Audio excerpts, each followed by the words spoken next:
Mabuhay! Lumabas nga ako ng aking lungga para ipakita sa inyo ang ekta-ektarya kong mga lupain. Sa ngayon, ako pa lang ang may alam. Pero kapag napanood to ng may-ari, abe malalaman niya na kung sino ang tunay na may-ari. Teka, nasan ba yung pala?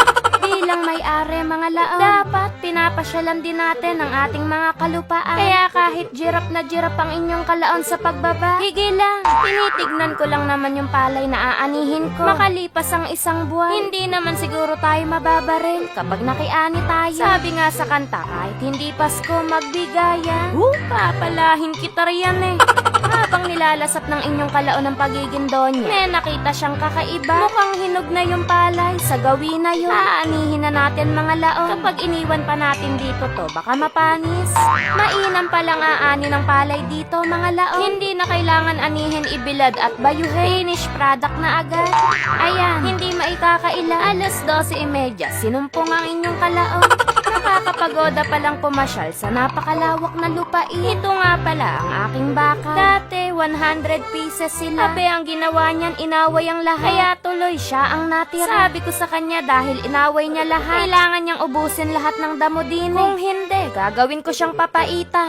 May kailangan tayong secret ingredient sa ating baka. Pero gaya nga ng sabi ko, attitude rin. Kaya kailangan, pasiyahin mo muna siya. Dehado tayo sa baka na rin mga laon. Yung 79 niyang ang kasamahan na palayas niya. Tingin pa lang niya, mukhang hindi tayo magkakaroon ng smooth na transaksyon. Kapag tayo naman ay nasipa, ayos lang. Ade, isang buwan tayong baka ang ulam. Mukhang nakilala naman niya kung sino ang tunay na boss sa aming dalawa. Ibinigay niya agad ang kailangan natin. Manok o itlog. Pagkadaming nagtatalo kung ano nga ba ang nauna. Bahala kayo dyan. Basta ako, itlog ang kailangan ko ngayon. Nakakuha na ako ng 2 itlog mga laon. Pero ang kailangan ko ay 3. Kulang pa ako ng isa. Kaya makikipagkalakalan ako sa inahing manok. Akala ko magiging mabilis at maayos ang transaksyon naming dalawa. Abe, mas majirap ang kausap pre kesa sa baka. Kung hindi madaan sa santong dasalan, idadaan natin sa santong paspasan. Kapag ako hindi siya nag-ire ng isa pang itlog, ito na ang huling araw na makikita niyang kompleto ang kanyang mga inakay.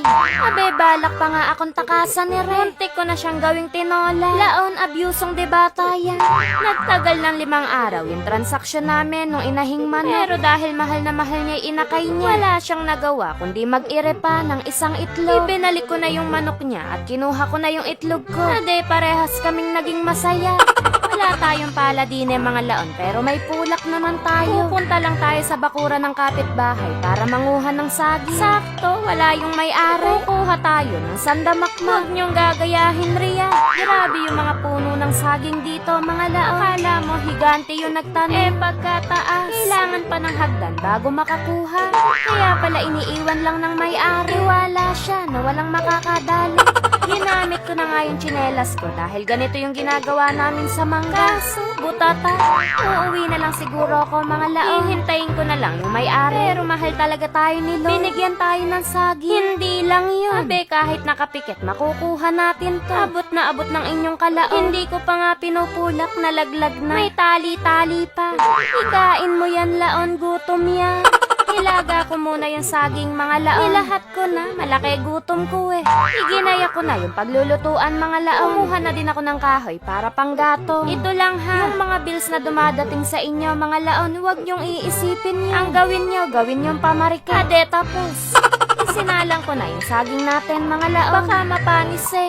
Ito nga pala yung mga ingredients na nakuha na sa ekta-ektarya nating lupain. Una ko nang binasag yung ating itlog. Sinubukan ko nga din sa ulo. Hindi naman siya masyakit mga laon. Basta wag mo lang susubukan sa bato.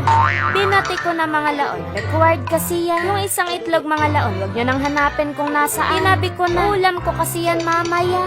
Yung keso na galing sa baka, abe nakabox. Kaya hindi ko magawang papaitan eh. Perfectionist ang inyong kalaon, kaya gusto ko pantay ang hiwa ng keso. Hayaan nyo na yung kalaon nyo, malaki na yan.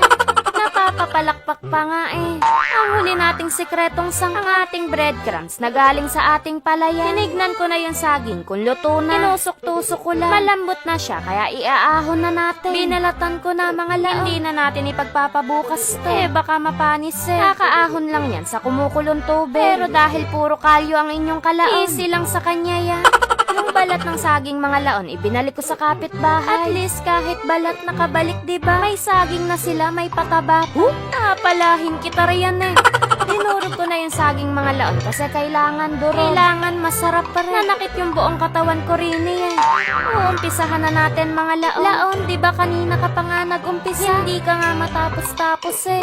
Kumuha lang ako ng durog na saging at ginawa kong palaman yung keso. Binilog-bilog ko lang mga laon. Pero kung gusto nyo gawing star, kayo na gumawa. Huwag nyo na akong idamay dyan. Marami na akong pinagdaanan. Pinagulong ko lang sa itlog at breadcrumbs. Pambihira. 4 lang yung naging sangkap na reo mga laon. Pero inabot ako ng 5 araw. Ipipirito na natin mga laon dahil yung mga dinosaur ko sa tiyan nagwewelga na. Apurang-apura. Ilang minuto lang ang nakalipas, luto na. Kaya hinango ko na, baka mapanis eh. Handa na tayo mga laon. Lalo na yung toppings natin. Hindi ko dinekwat sa Jollibee yan ha. Hinipon ko yan, kayo naman. Hahatulan na natin tong saging de queso de bola ng inyong kalaon. Sa appearance, 10/10. Kita nyo naman, sobrang appetizing. Crispy yung outside, moist naman yung loob. Isunod naman natin yung lasa. Nilagyan ko muna ng ketchup. Sunod, mayo. Dinalawa ko na para siguradong masarap. Unang kagat pa lang mga laon. Syempre, masarap yan. Laon ng may gawa. Sa dami nating pinagdaanan, hindi tayo papayag na hindi maging masarap rin. Kahit masunog ang alangala, sige lang sa lapa. At may isang laon na naman ho ang nabusog. Sana kayo din. Yun lang, hanggang sa muli.